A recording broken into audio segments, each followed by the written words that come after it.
In the first episode of my new project Ansburg A.D, we discovered a small Saxon village and witnessed its first steps into becoming a city. With this follow-up video, I'd like to show you how all this came into being. Stay tuned.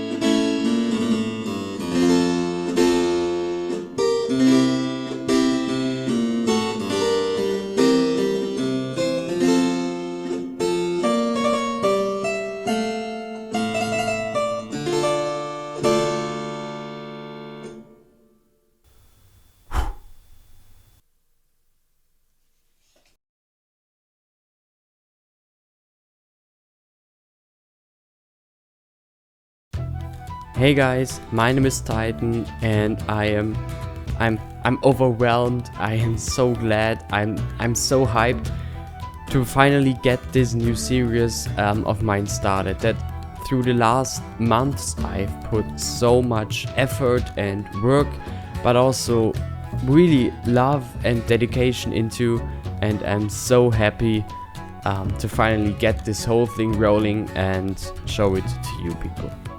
So, at least I'm hoping so, you already watched the first storytelling episode of Ansburg A.D. And I think you already noticed that with this series, I'm sort of going to take a whole different approach than usual. So, with the first video of every episode, having a storytelling episode that I think is something that really hasn't been done in Cities Skylines at all so far, with like not just telling a story, but actually making this whole story come alive with narration and voiceovers from different people all over the community. And you tell me, or by the time you're watching this video, I of course already know how you liked or how you received the first episode of Ansburg A.D, but whatever. I really hope you like this series, this new approach, and yeah, everything here I've put so much effort into. So as I said, every episode consists of multiple videos, and whereas the first video of every episode is like the main video with the story that gets told, the second video of every episode is what we are watching right now, and it's the usual time-lapse stuff where I show you how everything I did came into being. And as I'm thinking with a project on a scale like this, but also a project that is so vastly different from almost all the Cities Skylines series out there, I think it's actually quite interesting to see how I made all this that you saw in the first story video. Because while of course medieval builds, be it villages or castles or towns, have been done more than once, quite a few times actually, I'd say. Yeah, I think it's just interesting to see and interesting to sort of have an insight into how all this came into existence. So let's just dive in what I'm doing here. Right at the beginning, you saw me having a map, and that map is basically a one-to-one true to real-life map of the location Ansburg is located in, which is the original city of Bernburg an der Saale in Germany. And so what I did is just using that real-life location one-to-one and sort of have my fictional city develop there.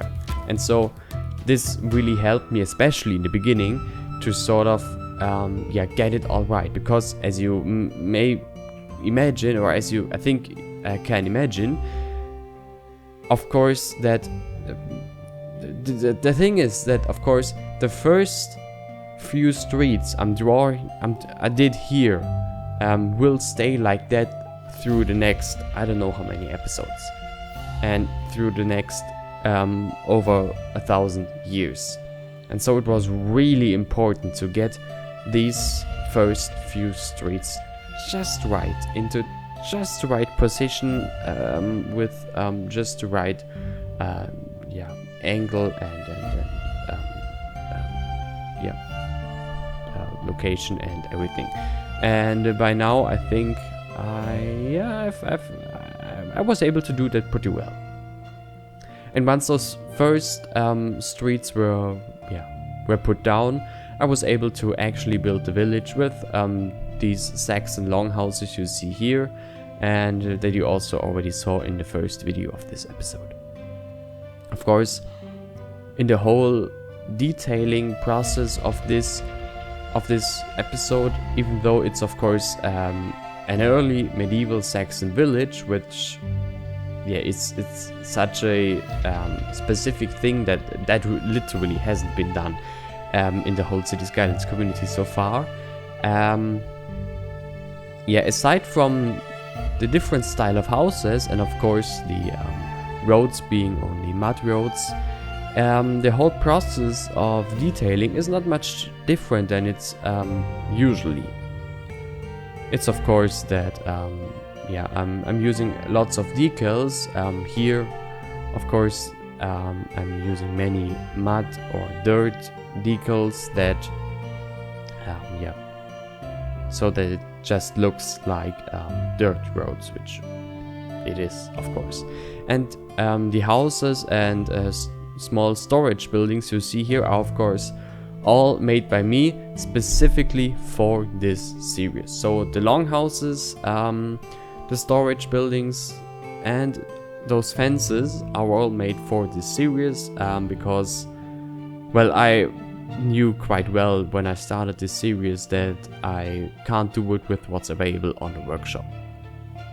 And so for the first, I think, 2 months of planning this whole project, I made lots and lots and lots of custom buildings and props and networks just for this series, because I'm sort of, to be honest, I'm sort of making myself a dream come true with this project, because I was always, and I think if you know my channel you know that, I was always fascinated with city history and how cities developed through the centuries and millennia.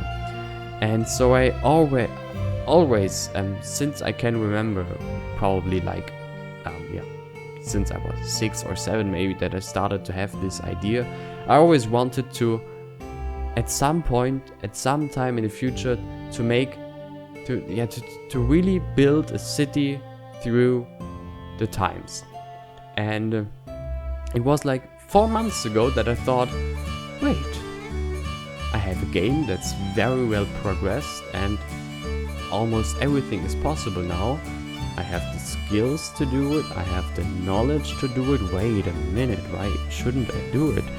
And so I did. I just started that whole project, and with every idea I had and with every new spark of inspiration I had, it just worked out so well. And now, as the first episodes are finished and the first episode went live, actually, or at least at the time you see this video, the first episode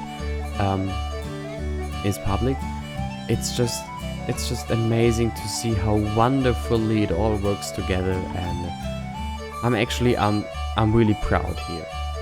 Of course, it's yet to be seen from my perspective here if it actually will be received as well as I hope to be. But you tell me if that worked out. Anyway, back to what I'm doing here. So, Ansgarthorpe. Ansgarthorpe is a small Saxon village, and the area or the location of Ansgarthorpe is on the river Saale, almost at the end of the river when it flows into the river Elbe, which then again flows into the North Sea and Atlantic Ocean. And so the location is in middle Germany, or in central Germany, and it's sort of before the whole German Empire, Holy Roman Empire, and all that started.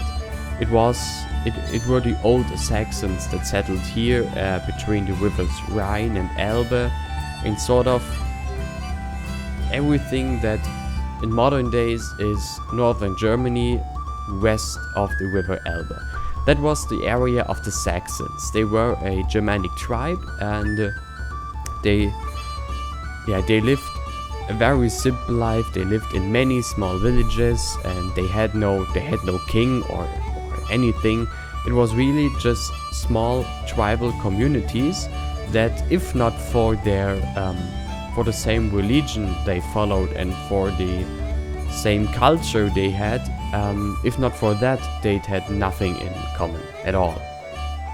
So that, I think that describes the situation pretty well.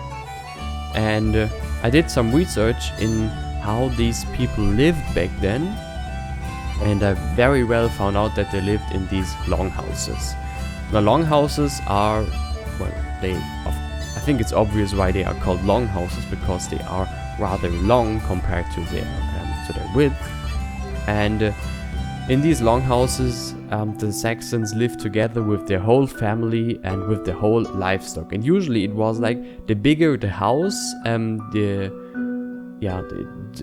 wealthier the inhabitants are, because as they lived together with their animals and their livestock, of course, the more animals they had, the more the wealthier they are, because of course animals are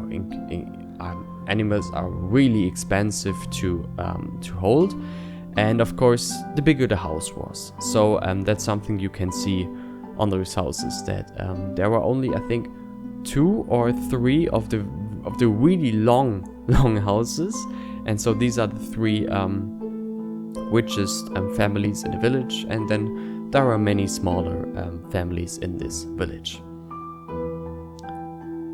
This is like, I did actually a lot of research before I really started building this whole series, and this is something that I think I did, quite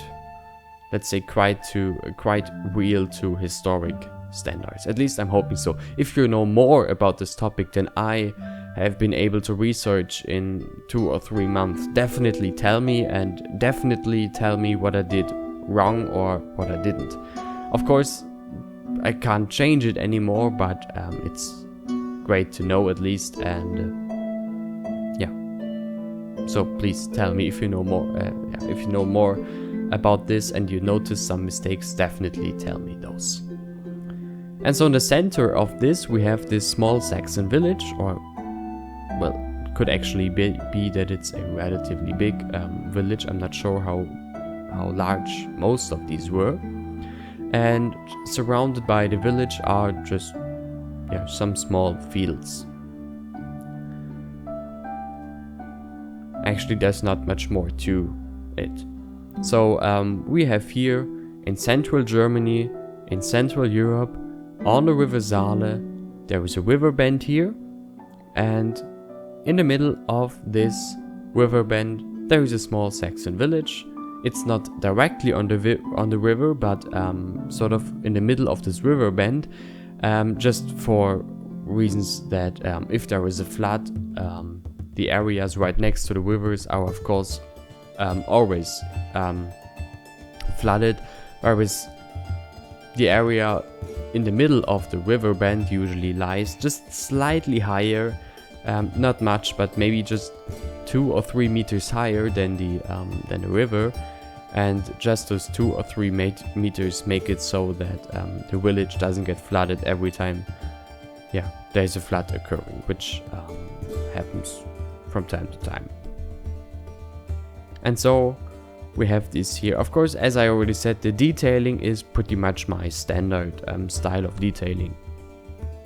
So I'm using a lot of dirt and stain decals and mud decals to just sort of spice the grass a bit up, so that it just doesn't look as boring as empty grasslands, and a few small trees, tufts.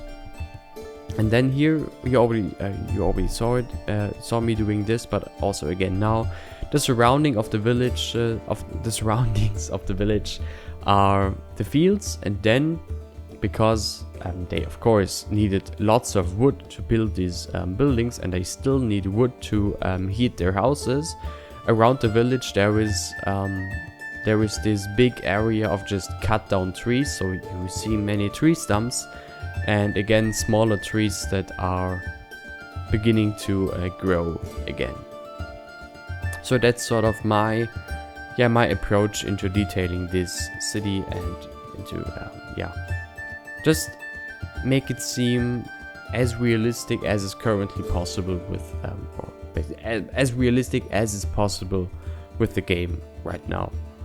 And I'm hoping I did a fairly good job into doing so.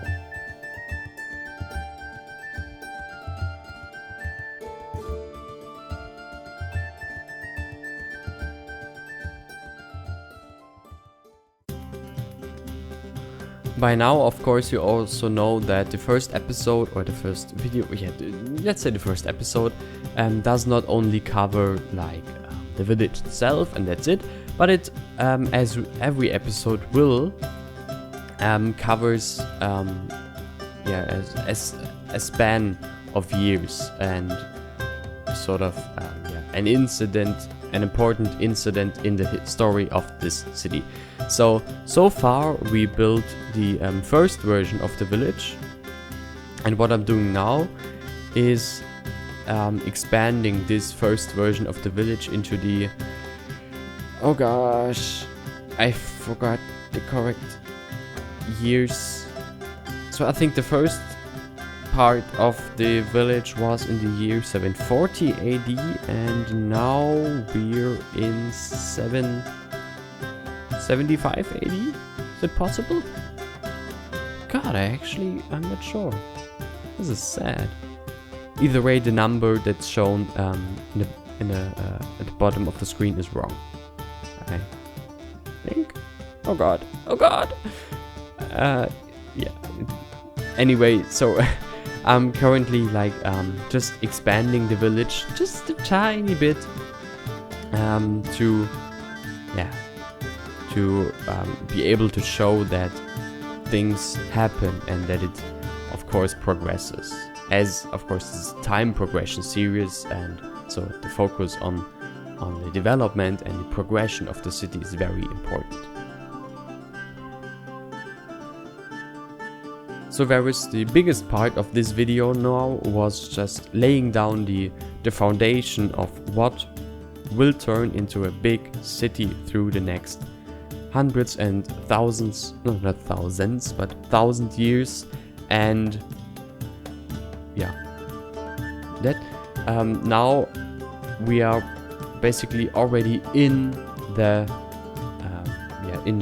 time progression. So now I already plopped down the church that was constructed under the reign of King Charlemagne. Was he an emperor? Under Charlemagne, and it's sort of the first level of progression of this village, long before, of course, it actually becomes a city. And of course, again, I made this church by myself for this series and did my research into how early medieval churches might have looked like. So with all that being said, and I don't think it's that necessary to still talk about what I'm doing here, because again, it's not that maybe it's exciting. It's not that special what I'm doing here, as techniques are sort of fairly often used by me, but also by others, and you see what I'm doing. Either way, as this first Timelapse episode is in fact coming to an end, I'd like to thank you for watching this whole new series in general, but also this video. And if you just came to my channel through this new series of mine, first of all, thank you. And then of course, definitely don't forget to subscribe to the channel to just keep on track with the whole creation process and the whole development of this city. So either way, I thank you for watching and feel free to like and comment on the video. Again, don't forget to subscribe to the channel. And I really have to say it, and I really have to stress it more than usual, a huge thanks to my patrons who really greatly helped me in the creation process. And as a thanks, of course, can watch every video that gets done for the series at least a week in advance. That's it from my side now. I really thank you for watching. See you in the next episode. Until then, stay tuned, stay healthy. I'll see you then. Bye.